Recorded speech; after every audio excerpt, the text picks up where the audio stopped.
बिस्मिल्लाहिर्रहमानिर्रहीम। अस्सलाम वालेकुम स्टूडेंट्स। बेटा हम लोगों ने लेसन 11 पढ़ा था विच वॉज लिटिल मैन। इस लेसन में हमें एक लड़के नेट के बारे में बताया गया था जो कि स्कूल में एक न्यू कमर था और ख़ुद को उस नए स्कूल के नए माहौल में तमाम बच्चों में ख़ुद को एडजस्ट करने की कोशिश कर रहा है। क्या क्या मुश्किलात उसको दरपेश आती हैं और किस तरह से mister Lawrence mister and Mrs जो बेयर उसकी मदद करते हैं, कैसे उसके नए दोस्त बनते हैं। ये तमाम चीज़ें आप लोगों ने इस लेसन में पढ़ी थी। तो बेटा आज हम लोगों ने इस लेसन की एक्सरसाइजेस करनी है। बेटा जी अब तक हम लोगों ने लेसन 11 पढ़ा था। उस लेसन 11 में हम लोगों ने एक छोटे लड़के नेट के बारे में पढ़ा था जो कि स्कूल में एक न्यू कमर था और किस तरह से वो खुद को उस नए माहौल में एडजस्ट करने की कोशिश कर रहा था। तो बेटा ये उसी लेसन से रिलेटेड कुछ एक्सरसाइजेस आपको दी गई हैं। फर्स्ट एक्सरसाइज देखें, right in the missing words. आप लोगों ने इन ब्लैंक्स वाले वर्ड्स को फिल करना है आपके टेक्स्ट के according. First one, Nat quacked inwardly dash now he had to display his ignorance dash front of everyone। First blank में लिखेंगे for, नेक्स्ट में लिखेंगे in। Nat अंदर से कांपा क्योंकि उसे अपनी लाइल्मी का मज़ाहिरा सबके आगे करना था।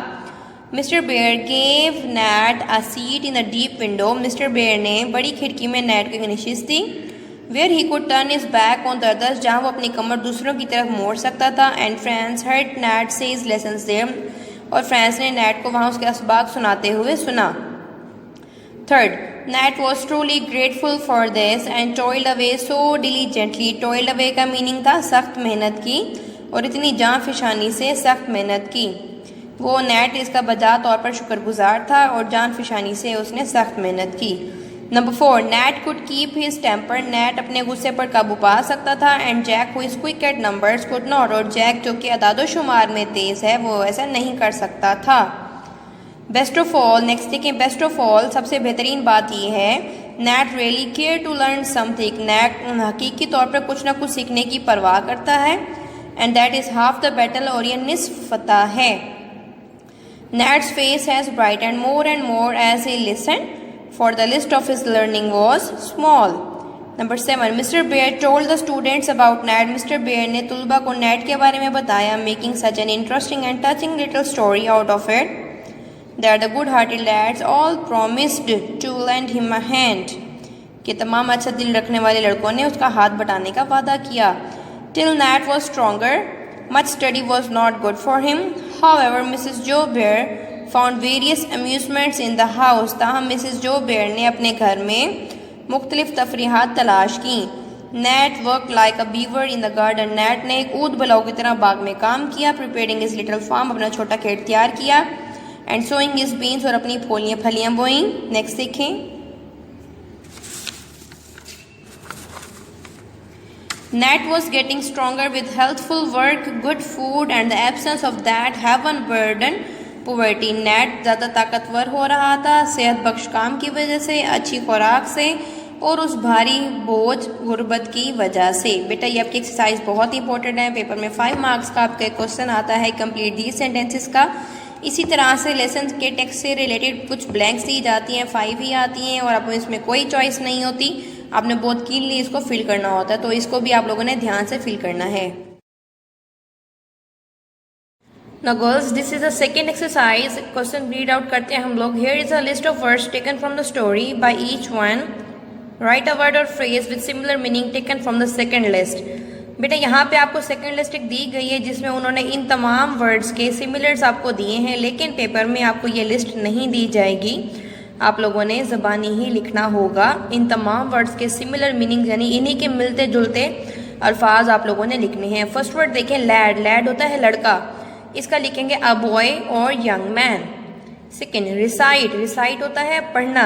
To say something that you have learn, यानी कुछ ऐसा कहना जो आप पढ़ चुके हों। क्वैक्ट, कांपा। To shake before because you are very frighten, यानी आप कांपना जैसे आप बहुत ज़्यादा खौफजदा हो जाते हैं।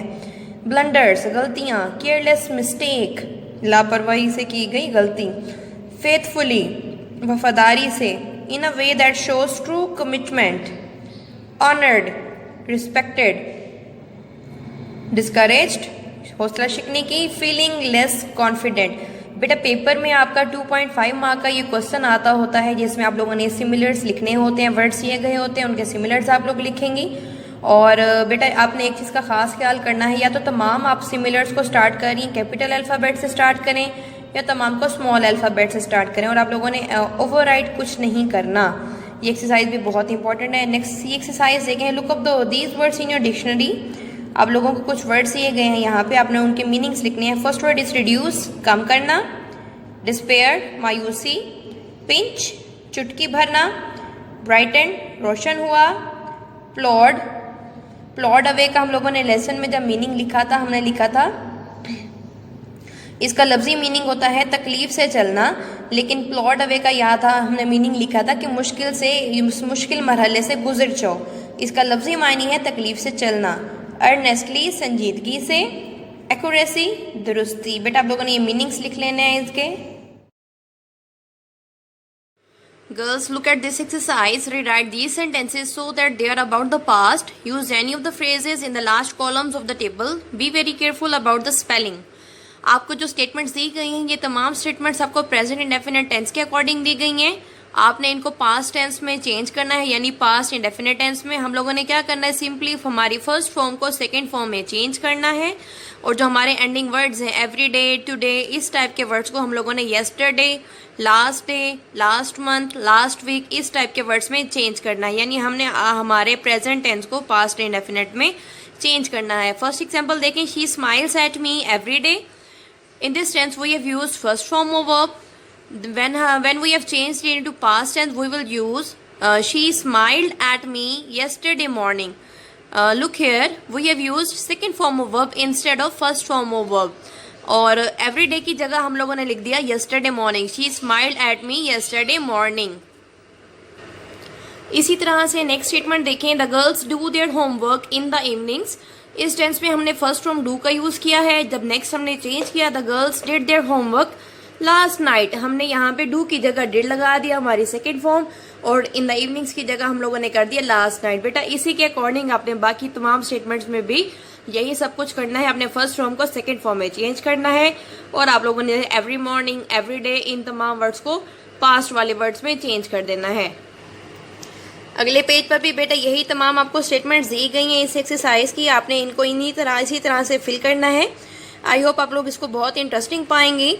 नेक्स्ट आप लोग देखिएगा, क्वेश्चन देखें, if today is Wednesday 17 August 2011 right down the dates of these days.